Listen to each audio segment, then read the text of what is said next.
Good. Hello, good morning. Welcome to Adepoju podcast, the platform where we spotlight stories about service, leadership, and making impact. My name is Aminat, and on today's episode, we will be exploring a topic that touches the very heart of NYSC. But first, the news by Olarunke. Thank you so much, Aminat. Good morning. This is adwaya.com, where we bring you news and updates regarding NYSC Osun State. My name is Olarunke Olaniyan. First, we have the headlines. NYSC Osun prepares for 2025 BASI orientation. Medical CDS launches 2-week health outreach along Oshogbo and Oloruda. Now the news in full. NYSC Osun State prepares for 2025 BASI orientation. NYSC Osun State Coordinator Mr. Agbo Obim has held strategic meeting with supervisors, head of assignments, collaborating agencies and staff ahead of 2025 BASI orientation course scheduled for 19th November.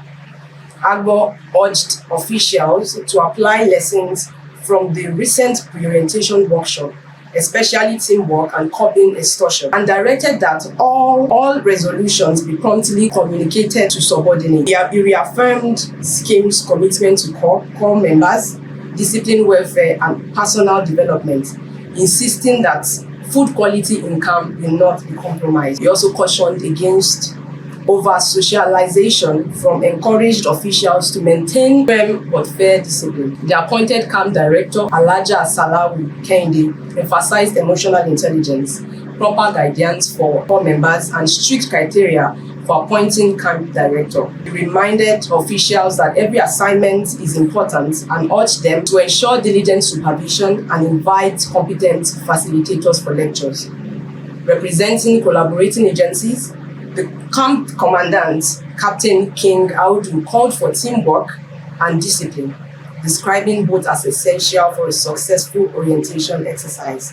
Mr. Agbo closed by assuring stakeholders of management's readiness for a safe, well-coordinated orientation and called for improved synergy and communication among all personnel. Medical CDS launches 2-week health outreach across Oshogbo and Oloruda. The Medical Community Development Service, CDS Group in Oshogbo and Oloruda, have commenced a 2-week community health outreach aimed at boosting health awareness and promoting preventive healthcare across both LGAs. The program is coordinated by Eba Sarah with state code OS 24C2703 with support from facilitators Ederenye Etim, Folayemi Oluwatosin, Olumafa Collins, Samson Yechi, and other group members. Outreach kicked off at Ojaoba Market, where traders received sensitization on importance of hydration, early signs of dehydration, and simple daily practices for staying hydrated. 29 participants, 16 women, 13 men benefited. At Adepoju Market, the CDS conducted a session on diabetes and its management, educating traders on causes, symptoms, complications, and lifestyle strategies for prevention. Free blood tests were offered to 17 people, followed by personalized medical advice. The team also visited Mercyland Gregory Global School, sensitizing about 50 students on personal, environmental, food, oral, and hand hygiene. Demonstrations covered proper brushing, flossing, and effective hand washing. The school management praised the core members for impactful session.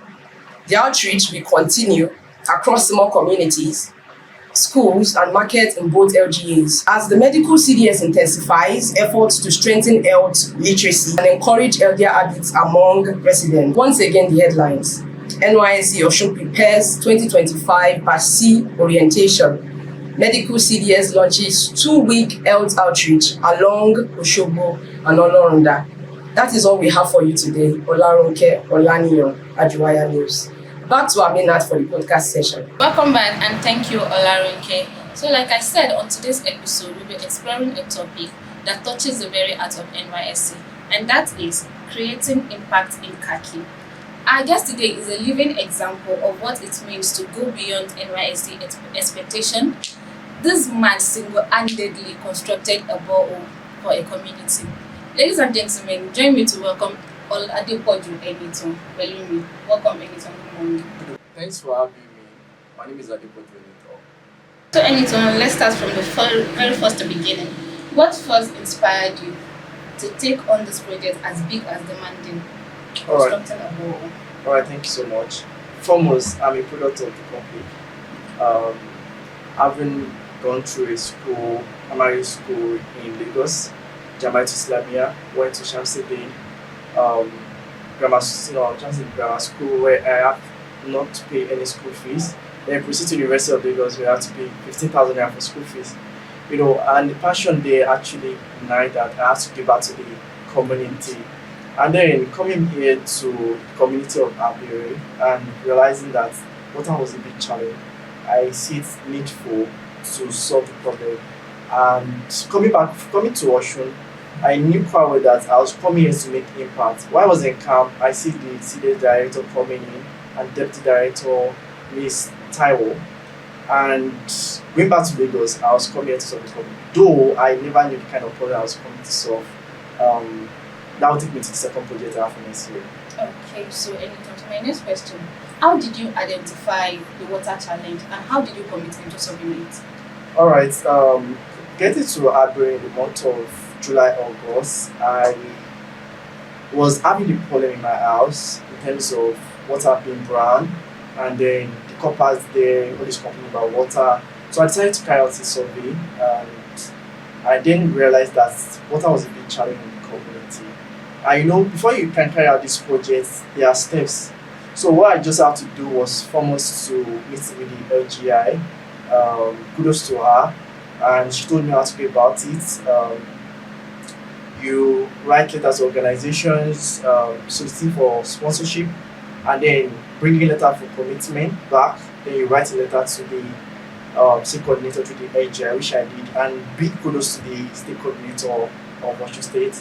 And I want to appreciate it for speeding it up very quickly to ensure that the project succeeds. And the people of Abere really appreciate it. Thanks so much, sir. Great, Enitan. We thank the state coordinator on his behalf and on behalf of the people living in Abere. So, Enitan, to my next question. You see this particular question, I'm very sure myself and 99 others are really, really curious about it. Like, how did you raise funds to create that? Because it's really, really demanding. We all know. And to construct a borehole is not something to. So, how did you go about it? Walk us through the process. Okay, nothing great come easily. So when I had the mindset that I'm going to carry out this project, I had to kind of like sit down, think about it, and writing letters to so many organizations. I was kind of prepared for disappointment because I wrote to all the banks in Osun State, in Osogbo rather, because you need to solicit from the local government.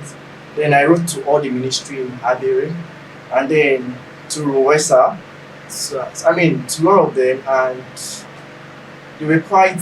Coming from Lagos, I never knew that the people of Osun really can support this project. I want to appreciate the people of Osun State because the project initially was scheduled for next year, April, and then when the month of November, within 3 months, and the support was just so massive. And I saw organization, NGO support it, Springtime Development Foundation,